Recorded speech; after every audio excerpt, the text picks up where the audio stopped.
Ayush, am I audible?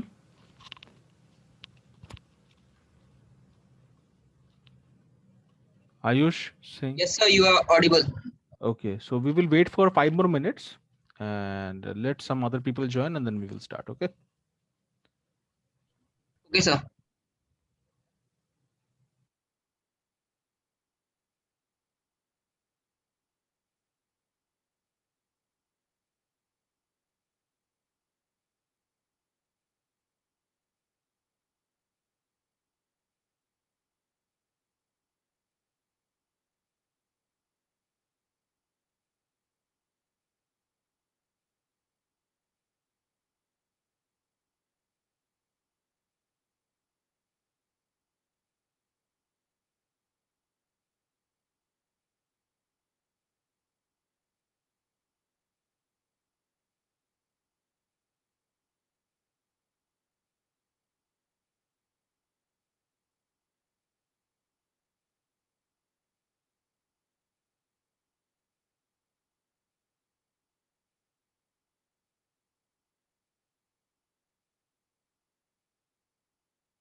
Okay, good evening, students. I hope I'm audible to you as well as my screen is visible.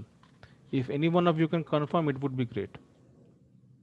Yes, sir. Okay, okay, thank you. Okay, so in the previous class, we had completed the if else and elif, these three statements.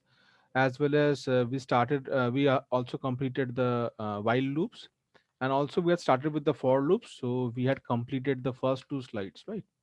Okay, so today we will try and finish for loops very fast, and then we will move with functions. And functions is a very important topic, and as well as if time permits, then we will try and see that how to write some personalized functions, and from other programs if we can import the functions that we have written in some other program. Okay, so we will see that as well. So those are known as modules. So again, if time permits, we will try and see what are Python modules that we can write. Okay, so again with the for loops, so again whatever we will study in the for loops is very much similar to the while loops. So again I will try and move very fast. If you have any issues, kindly stop me and ask me the questions. Okay.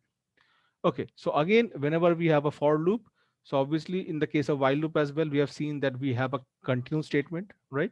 So again, whenever we are using a for loop, so again we can use the continue statement. So what happens with the continue statement is that with the continue statement, we can stop the current iteration of the loop and continue with the next, right? So which means if we are running a loop for suppose 4 iterations, and suppose in one iteration, suppose if the condition satisfies, so I will say that I will continue that iteration now, which that means that whatever iteration I am in, I will just skip that iteration and I will move into the next iteration. Okay, so again we have an example for that. And again, if I just go to my command prompt and I write Python, so obviously we will be greeted by this Python interactive shell. So again, if I write the same program here, so if we have a list called as fruits, and we are using the old example as well. So we have 3 items, for example, apple, banana, and cherry. And cherry like this. So what I will do is I will just write a for loop. So I will write for I in fruits. So I obviously will act as the iterator, right? And I will iterate over all the items in the list that we have. So for I in fruits, I will write that if I is equal to banana. So whenever the iterator will move throughout the list, so whenever the iterator will be equal to banana, what I will do is I will write that I should not do anything, but I should continue with the iteration.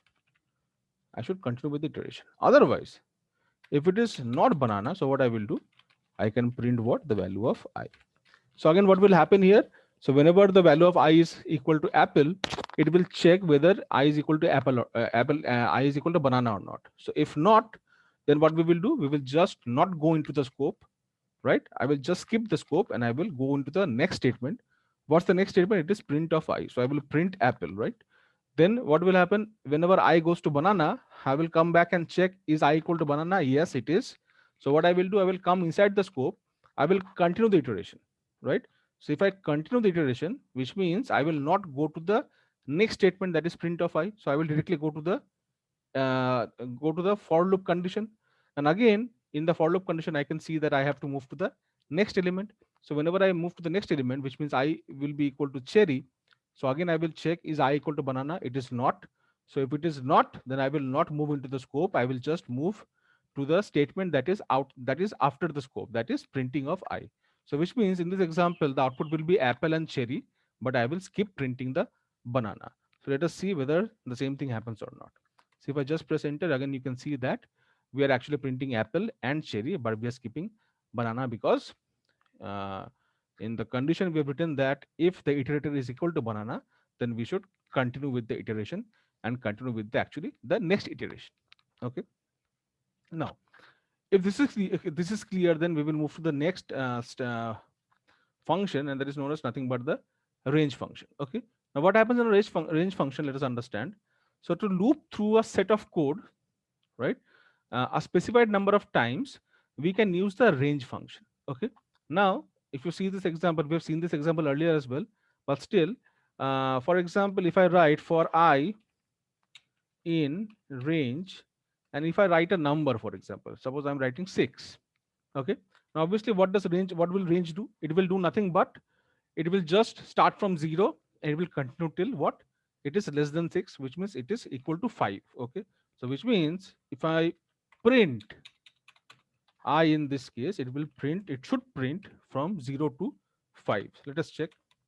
So again, we can see that it is printing from 0 to 5. So again, the range function, what does it do? It will just return a sequence of number starting from 0 by default. Okay. And it will increment by 1. Also, that is by default and ends at a specific number. Okay. So again, I can also write, for example, I can write for I in range. Uh, So obviously we have said that 0 is the default, so it will start from a 0, and again it will be incremented by a 1, which is again by default, right? But again, if I want to change this, so what can we do? So again, if you remember, whenever we did string slicing as well as list slicing, so we have said that we will be just slicing it in the format of x is to y is to z, where x is the starting element, y is the ending element, and z is the increment value. Okay. So for example, if I write that I should print from 2, not 0. So 2, 0 is my default, so I can explicitly write 2 here. What I can do, I can give a colon here, right? Or I will not give a colon, I can give a comma here. Okay. And I can write, for example, 7, right? And let us check what happens here. Okay. So if I write this, and if I print, for example, I, let us see what happens. So again, we can see that it is printing from 2 till 7. Okay. So again, we can explicitly give the starting and the ending. Okay. Generally, we give the ending, we do not give the starting, because the starting is actually by default it is from 0, and again incrementing is by default it is 1. Again, if I want to change the incrementing increment value, then let us see what we can do. So again, if I write this 2 comma 7, and again by a comma if I write 2, let us see what happens. So if I print I, so again we can see that again we can explicitly define the increment. So again, if we define the increment, then again whatever we have defined, according to that we can we can execute the loop. Okay. So I hope it is clear till now. So by default the starting point is 0 and the increment value is 1, but again if I want to change it, we can do it. Okay. Now okay. Okay, so the same thing is written here as well. Okay, in this slide. Okay, anyways, so again we can also use a else statement in the for loop. So if you remember, in the while loop as well, we had used the else statement. And if you remember, what was the function of the else statement? The else keyword in a for loop specifies a block of code to be executed when the loop is finished, which means the loop will obviously have a condition, right? And if you remember, whenever we studied the if else conditions or if else statements, we have said that what is the function of the else statement? Else statement is nothing but if the above conditions are not satisfied, then what else can we do? We can come into the scope of the else statement, and whatever statements are there in the scope of the else statement, that will be executed. Okay. So for example,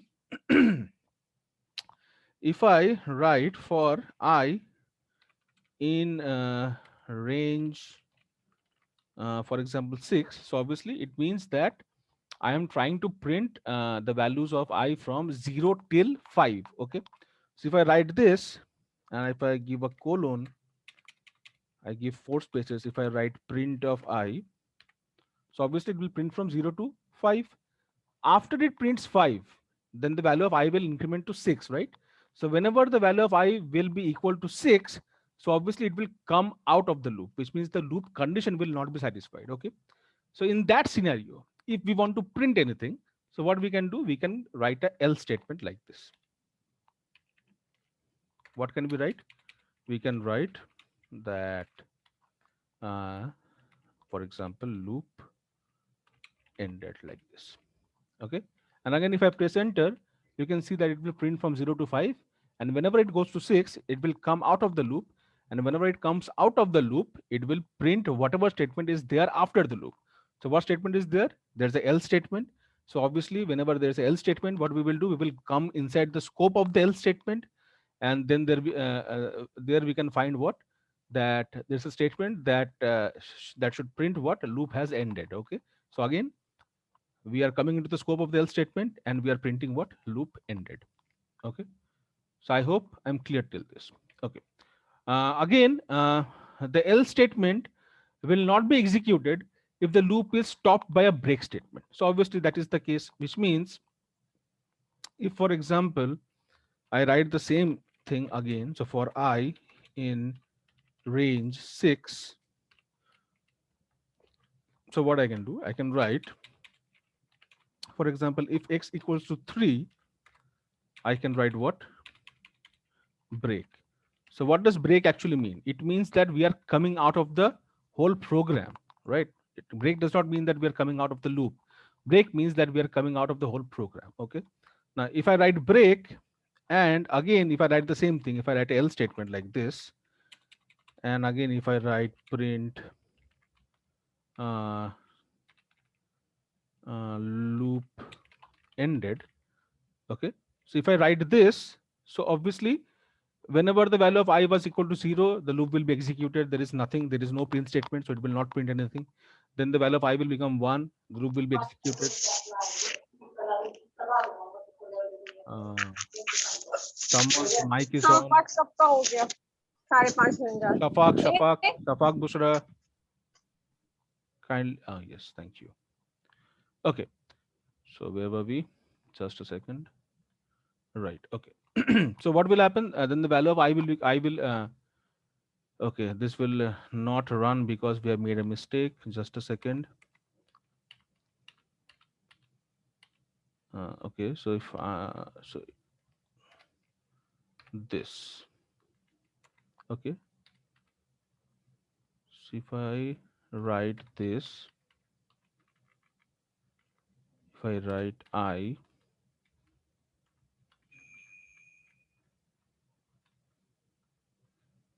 will write a break, then I will write a else statement, then I can write what, print loop ended. Okay, so again whenever the value of I will be equal to 3, it will come inside the scope of the if statement, and whenever it comes inside the scope of the if statement, it will find that there's a statement called as break, and whenever we are writing, or whenever the compiler sees break, it will just come out of the whole program, not the loop. Okay, so again if I run this, you can see that we are actually breaking out of the whole program and not actually breaking out of the loop. Okay, so I hope I'm clear till this. Okay, if you have any questions, kindly ask. Okay, then what we can have, we can have a nested loop. So in the previous class also we have seen that we can have a nested while statement. So again we can have a nested for statement as well.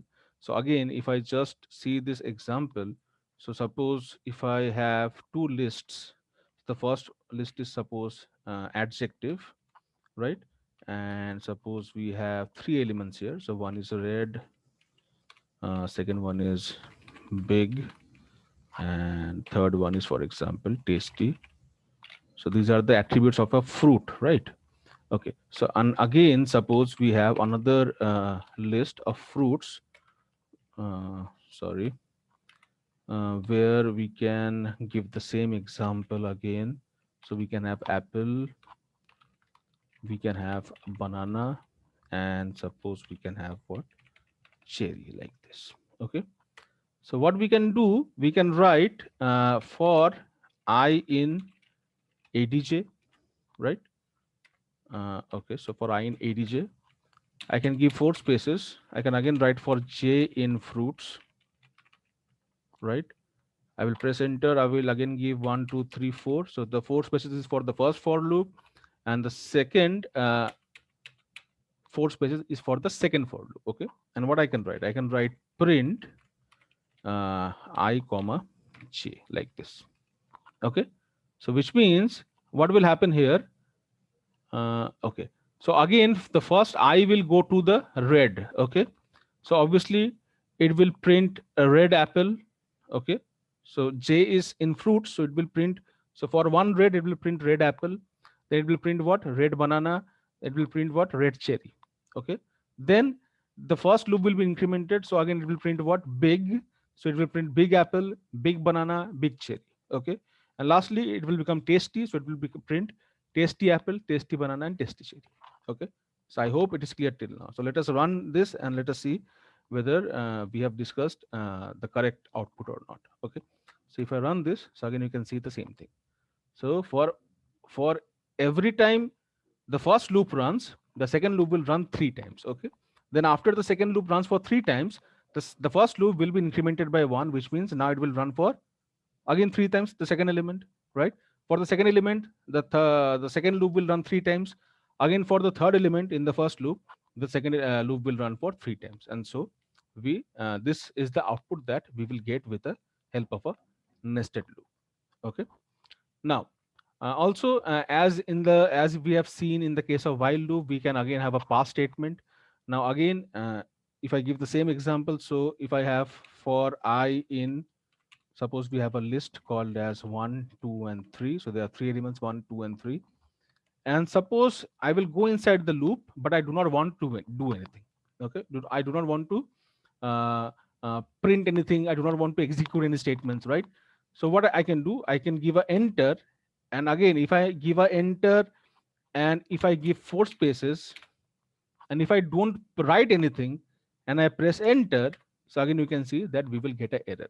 Okay, so in that scenario, what we can do, we can use a pass statement. Okay, so again, if I do the same thing, if I press enter, if I press 4 spaces, right, and I just write pass, again let us check what happens. So the loop will actually run successfully and there will be no error. Okay, so similarly in the previous class also we have seen a pass statement for the while loop. Again, the same concept applies to the for loop as well. Okay, so I hope I'm clear till this. These things are actually very easy. We are seeing these the same things from the first class as well. Again, if you have any problems, you can ask me after the class. But now what we will study or what we will do is a very important topic that is known as what?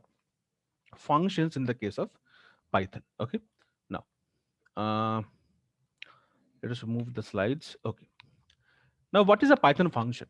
Obviously we know what's a function. Generally a function is nothing but a block of code which only runs when it is called. Okay, so obviously if I take an example of a mechanic, right? So the mechanic, suppose who repairs a car or bike or a scooter. So suppose if the mechanic is a function, and suppose we are having a program where we need to repair our bike, repair our car, as well as repair our scooter. So again, what we will do, so for every time I want to repair an element, suppose if I want to repair a scooter, it will not it will not be like that I will write the code for the mechanic.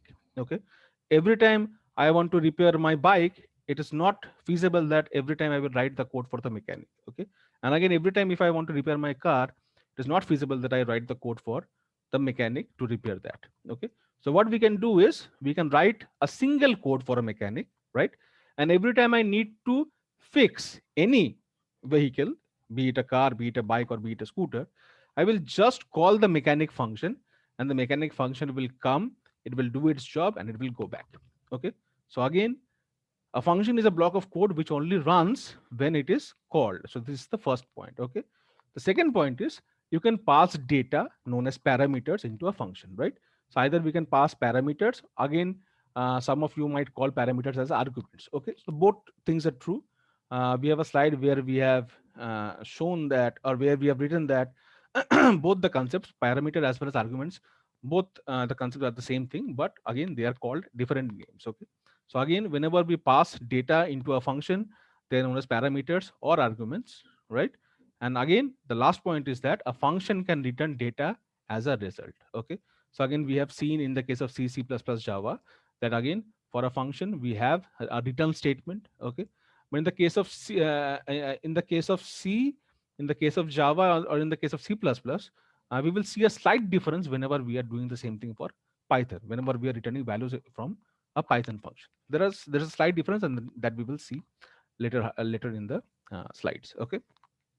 Now, so whenever we want to create a function, now obviously in Python we obviously use a def keyword. Okay. Now def is nothing but a define statement, and again we have discussed this in brief in the previous classes as well. Now again, whenever we want to define a function, we will use a def keyword. Def stands for define. Okay. Now what we will do, we will just write def. We will give the function name, that is my function, and we will give a opening and closing round brackets, right? And inside this round brackets, what we can do, we can pass arguments or we can pass parameters. Okay. How we can pass parameters, how we can pass arguments, we will see in the next slide. Okay.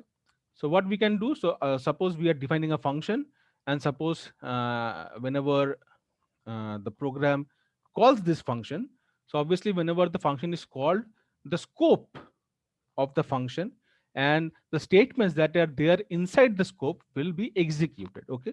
So again, if I define a function, that is my function, whenever this function is called, the statements that are inside the scope of this function, that is print hello from a function, will be executed. Okay. Now does anyone have any issues?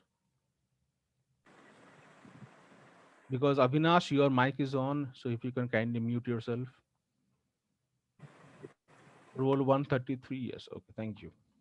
Okay, so what we can do is we can see a demo of this, the same thing. So again, we can write def, we can write a my function, that is the name of the function. Let us say this is a my function, and then we will start with a round bracket, and we will end with a round bracket. And obviously, since this is a function, and we have seen we have studied in the previous class that whenever we are defining a if statement or a for loop or a while loop or a function, we'll obviously use a colon. Why? Because we need to define the scope. Okay. So again, we will use a colon here, right? And if I press enter, I will have to give what? 4 spaces, because again, we are defining a scope, right? And after giving the 4 spaces, what we can write? We can write print uh, hello from a function. So we can write this. Okay. And after we press enter, which means we have defined a function called as my function, where whenever the function is called, the statement that is inside the function, that is printing of hello from a function, will be executed. Okay. Now what we can do, we can just write, so suppose we are writing a code where we are just writing the name of the function that we have defined earlier. Okay. Now if I just write this and if I press enter, you can see that this is a function. Okay.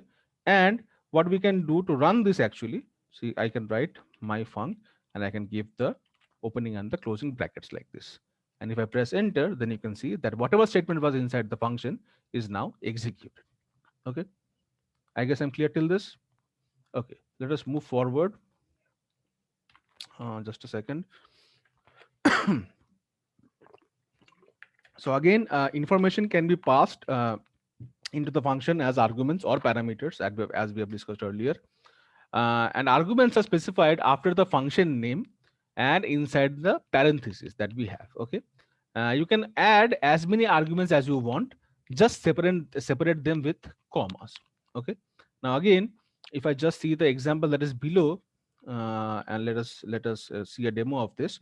So if I write def, if I write my function like this, and suppose I am passing a parameter called as if name inside this function. Okay. And what I will do, I will just write colon, which means I now want to define the scope. I will press enter. I will write, I will give 4 spaces. And what I can write print.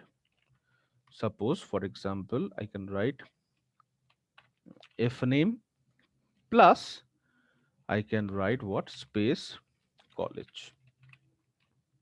Okay. So if I write this and if I press enter, which means I have defined my function now. Okay. Now, next what we can do, we can just call this function and we can pass actual values to the argument that we have defined. Okay.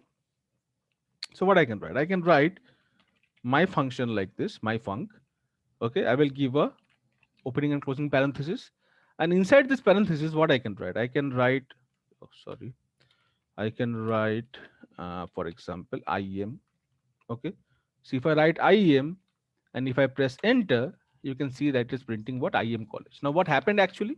So whenever I wrote the name of the function, my function, and inside this name I gave a argument. And what argument did we give? We gave a string called as IEM. Okay. Now what does this string do actually? Now this string will actually, so whenever I'm writing the name of my function, the actual function that we have defined will be called. Okay. The string that we have passed as arguments in the case of my function, that is IEM, this IEM will now be stored in what? The f name. Okay. And after it is stored in f name, it will go inside the scope of the function. What is inside the scope? It is writing that we need to print. First, what we will print? We will print the f name. So what is there in the f name now? Whatever we have passed, what we have passed IEM. So again, it will print IEM, right? It will print college, and again what it will do, since we are writing the plus for symbol, which means it will just take IEM, it will just take college, right? And it will print them together. Okay. So again we are seeing that it is actually printing what? IEM college together, right? If we write the same thing and if we write a UEM, for example, then obviously it will print what? UEM college. Okay. I hope I'm clear till this. Okay. So let's move forward. Now, the thing that I was saying earlier, that do we call it parameter, or do we call it arguments? Both are the same thing. The term parameter and argument can be used for the same thing. Information that are passed into a function. Okay, so whatever information we are passing into a function, we can call them as either as a parameter, or we can call it as a argument. Okay, both are the same thing. So from a function's perspective, a parameter is the variable listed inside the parenthesis in the function definition. Okay.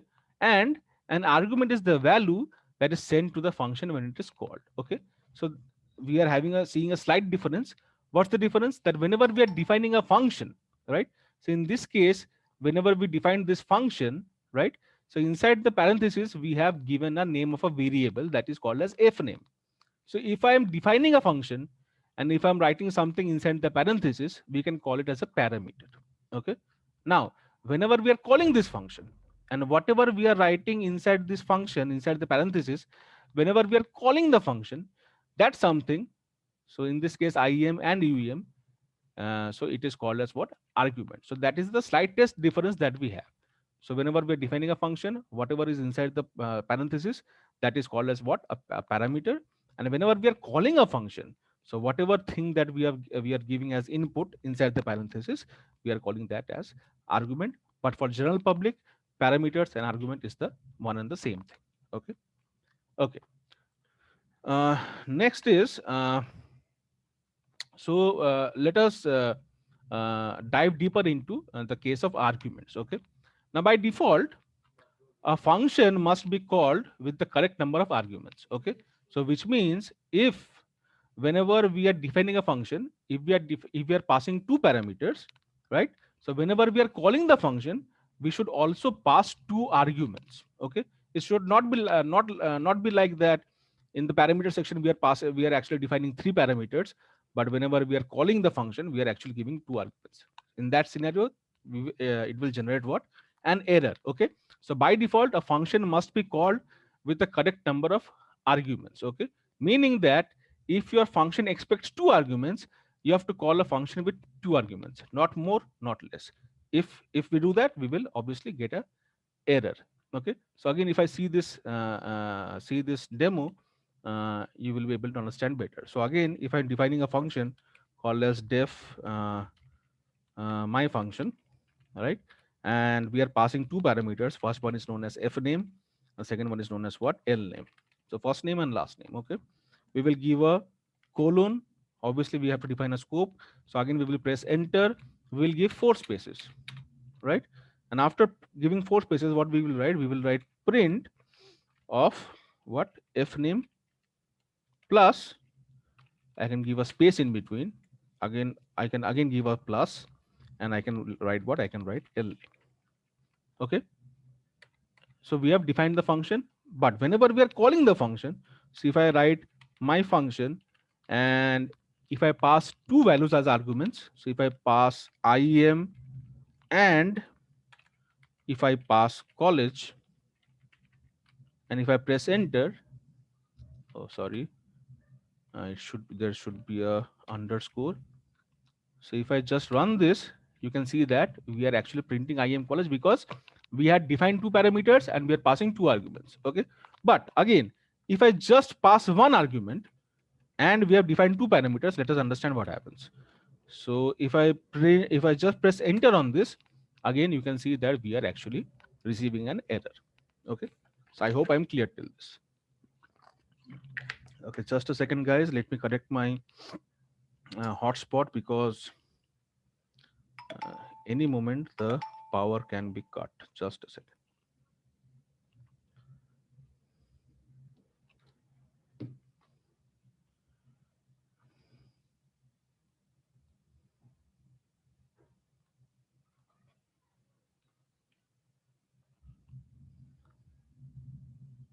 Just a second.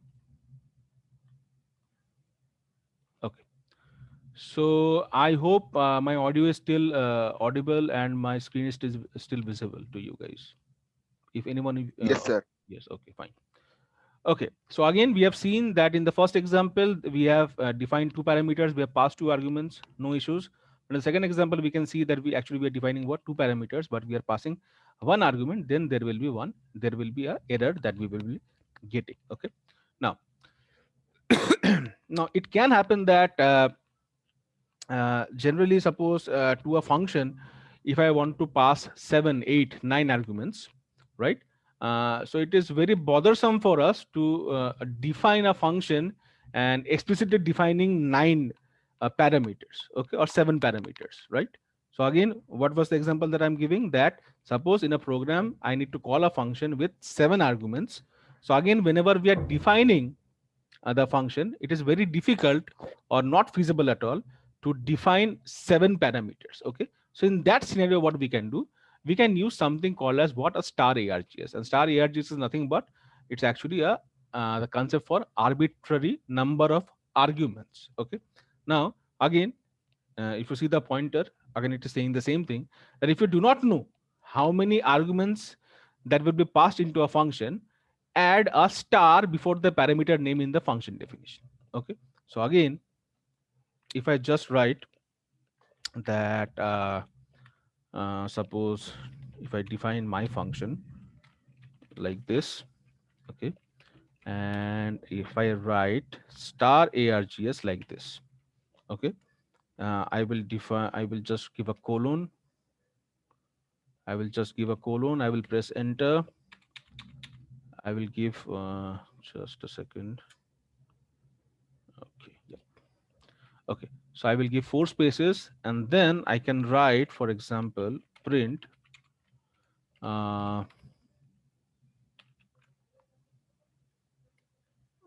suppose I can write the youngest kid is.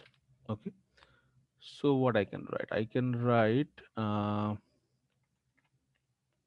plus, and I can write args of, for example, 2. Okay, so if I write this,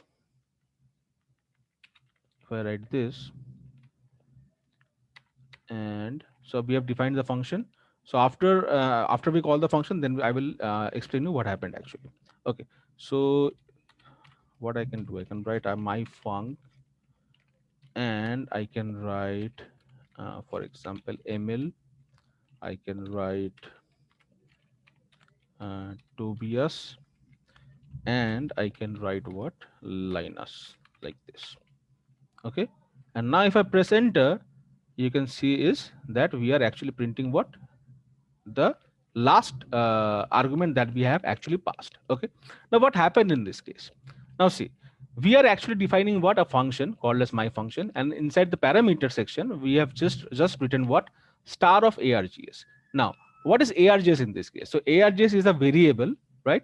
And in that variable, what can happen, we can store arguments that will be passed whenever we are calling a function. Okay, now suppose whenever we are calling this function, we are actually passing what, 3 arguments. Okay, so the first one that we are passing is known as what, ml.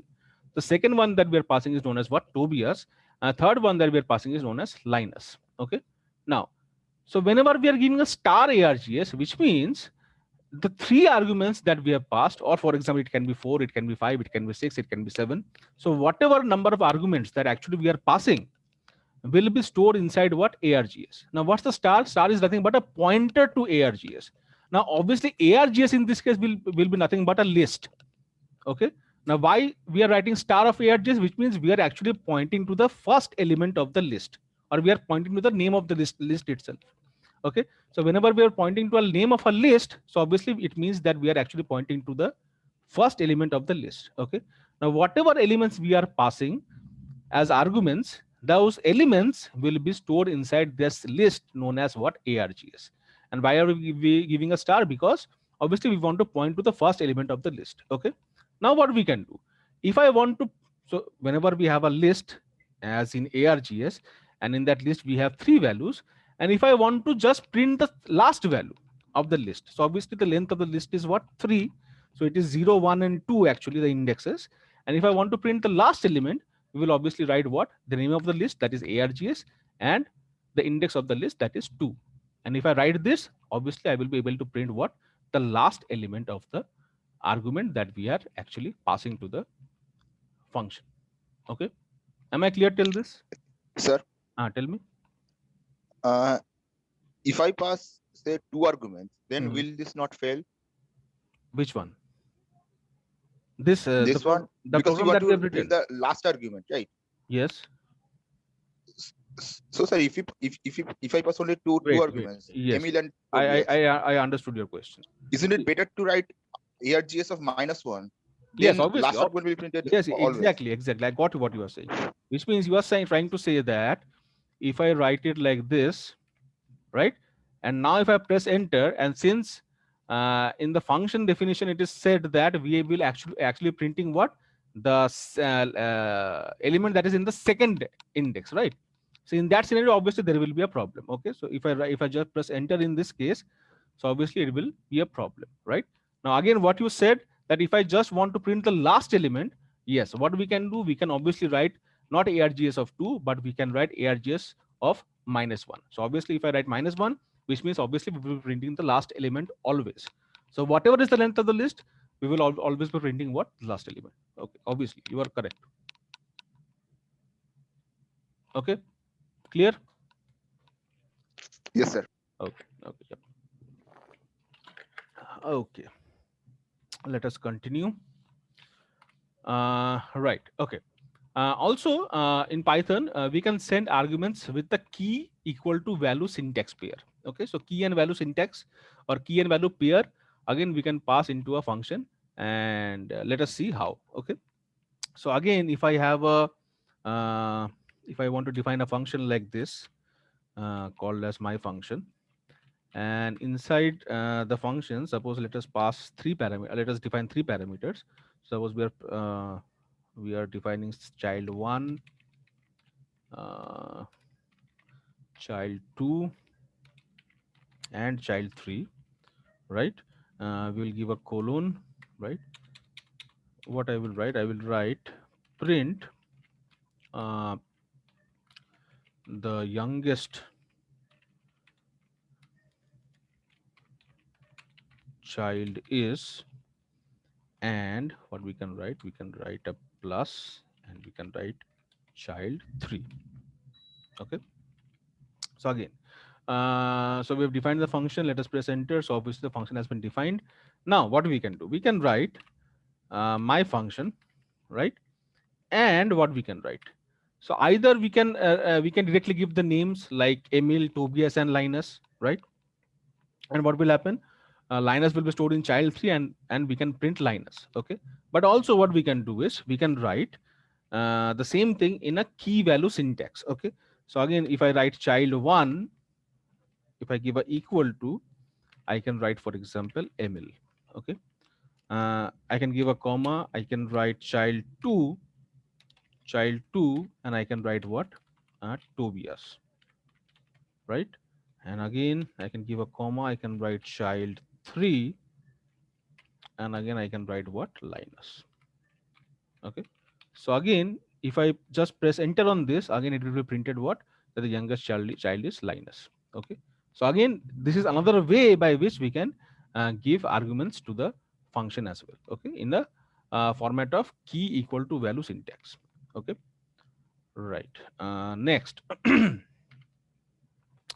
Now again, if I just see the same thing, that is, if I want to give the elements in key value syntax pair, okay, and again, while giving the values in this syntax, if I want to implement the same, that star args1, okay, arbitrary arguments, so let us check how we can do the same.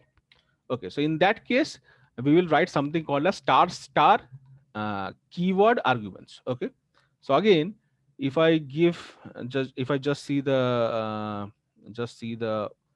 demo, it will be much more clearer to us.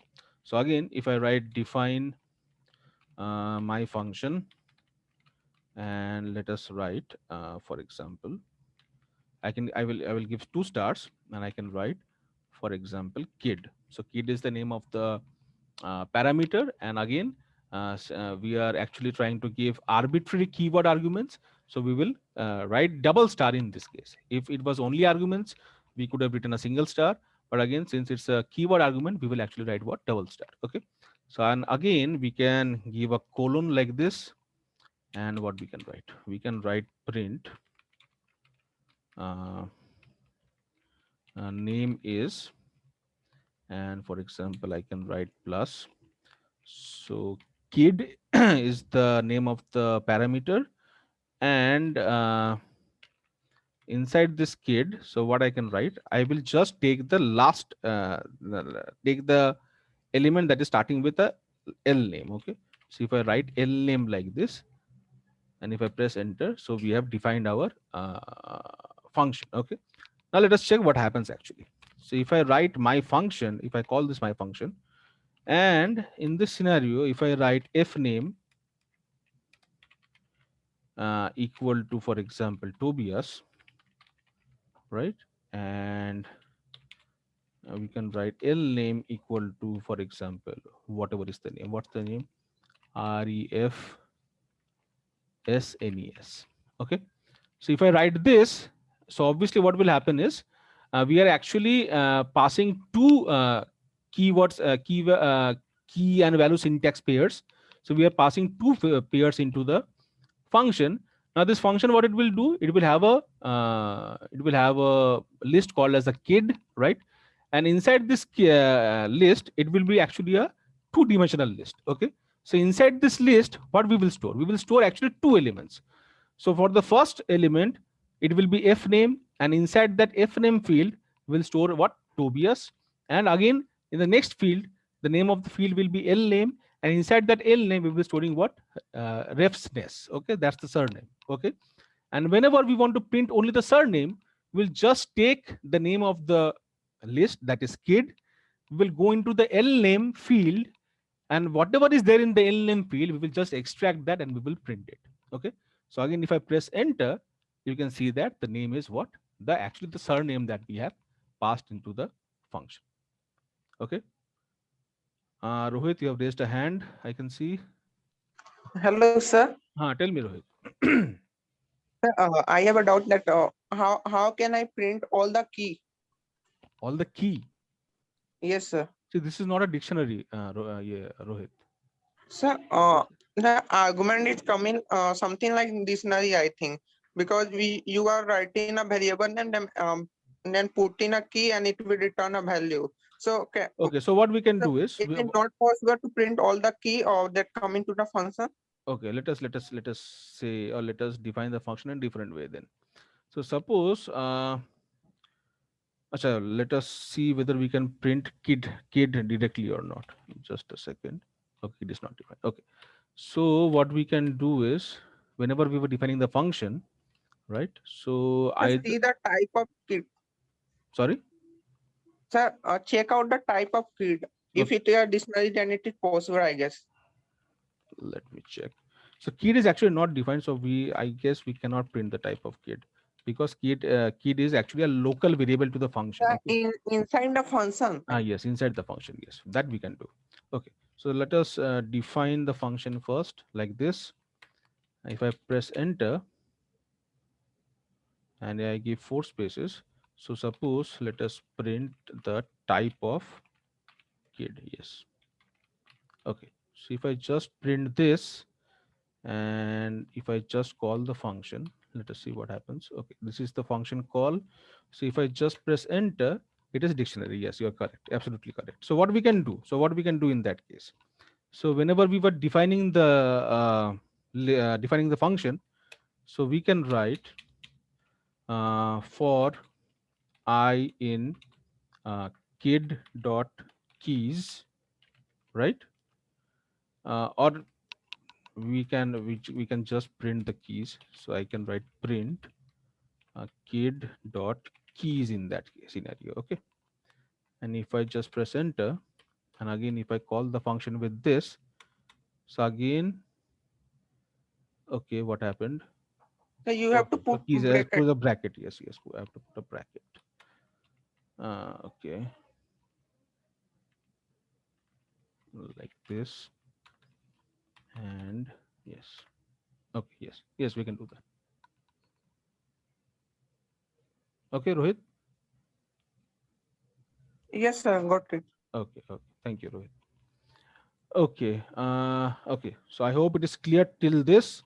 Okay, the next thing is we have something called as a default parameter value. Okay, now in this example, let us see what happens is, so again if I want to call a function without an argument, okay, so it will use the default value. Okay, so whenever we are defining a function, we can define a default value as well. Okay, so in this scenario, what I can do, I can write define my country like this, and I can write country is equal to, for example, Norway.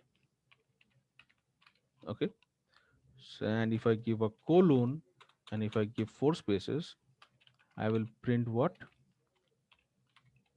I am from, and I can write country, because whatever will be given as argument will be stored in what country. Okay, so again if I press enter, so we have defined the function. Now what we can do, we can write the function, or we can call the function. So if I call the function writing the name India, okay, so obviously India will be stored in the country and it will print what, that I am from India. Okay, let us check. If I press enter, what happened?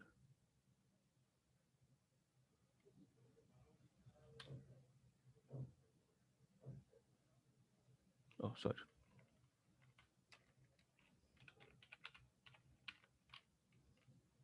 Okay, so if I call the function my country and if I give the argument as India, if I press enter, it will print that I am from India. If I don't give anything, if I don't give any argument whenever we are calling the function, then let us see what happens.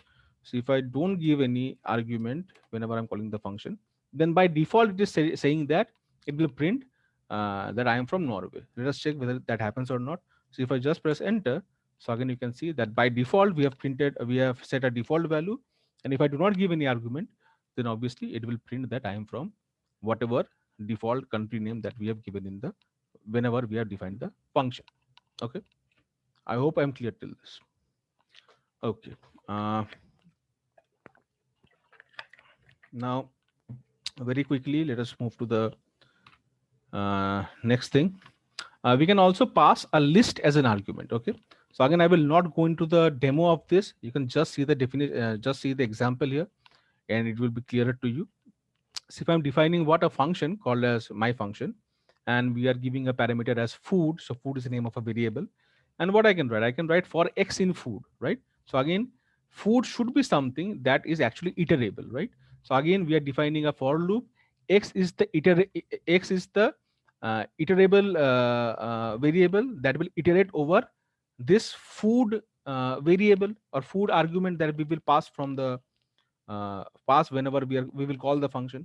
And again, what we will do, we will just print the value of x. Okay, now whenever we are actually passing the calling the function, what we can do, we can just define a list here, and inside this list what we are seeing that we are having three elements. And actually what we are doing is, whenever we are calling the function, we are just passing the whole list. Okay, now this whole list will be stored in this food, right? And obviously, since if food is the whole list, then obviously what we can do, we can obviously take a iterable using a for loop or using a while loop, and we can iterate over the values that are inside the list called as food. Okay, and whatever values the iterable x will iterate to, that value will be printed whenever we are trying to print the value of x. Okay, so I hope I'm clear till this. Okay, now uh, so this is the very important thing. So again, to let a function return a value, we will obviously use something called as a return statement. Okay, now obviously if I want to mm, give a demo, so I can write define my function, right? And what I can give a parameter called as x. I will give a colon, I will press enter, 4 spaces, right? So what I can do, I can write return.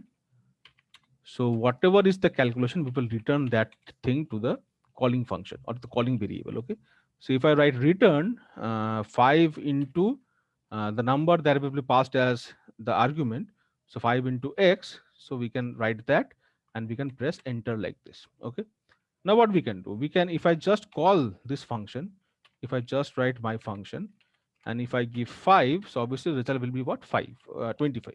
So again, you can see the result is 25. Also what we can do, we can just give a variable name and then we can call the function. So for example, if I write y is equal to my function of 5, and if I print the value of y, so again in y also we can see that it is printing 25. Okay, one more thing that we can do is, so whenever we define the function like this, okay, so what we can do, we can write return, suppose 5 into x, right, comma, so we want to return more than one value, so we can write return 5 into x, and we can write return 2 into x like this. Okay, I can press enter. What I can do, I can write my function like this, and I can pass 5. So if I press enter, you can see that a tuple is actually being returned, and that is what, the first value is 25 and the next value is 10. Okay, one more interesting thing that we can do is, we can write, for example, a comma b like this. So we are having two variables, we can write equal to, I can write my function of 5. Okay, so obviously it will return 25 and 10. Now if I write a comma b equal to the same thing, the tuple that will be returned, so the first element of the tuple will be stored in the first variable, the second element of the tuple will be stored in the second variable. Okay, let us check. So if I write this, if I press enter, if I print a, it will be 25. If I print b, it will be 10. Okay, am I clear till this, everyone? Yes, sir. Yes, sir. Okay. Okay, so it's already 5:58. So in the next class, we will study the recursion. We can use a very special thing called as lambda function. And lastly, we will study the Python modules that we can create in a custom way. Okay. So if you again, let me stop the sharing first. If you have any questions for today's class, you just stay back in the meeting. Otherwise, in the chat box, I will paste the attendance link. And also I will paste the classroom link as well. So many of you have not joined the classroom, kindly join it, because in the last day we will have an exam and the question paper will be posted in the classroom. So again, on that day, we will not hear any excuses that we have not joined the classroom. So again, you have not joined, kindly join it. Okay. So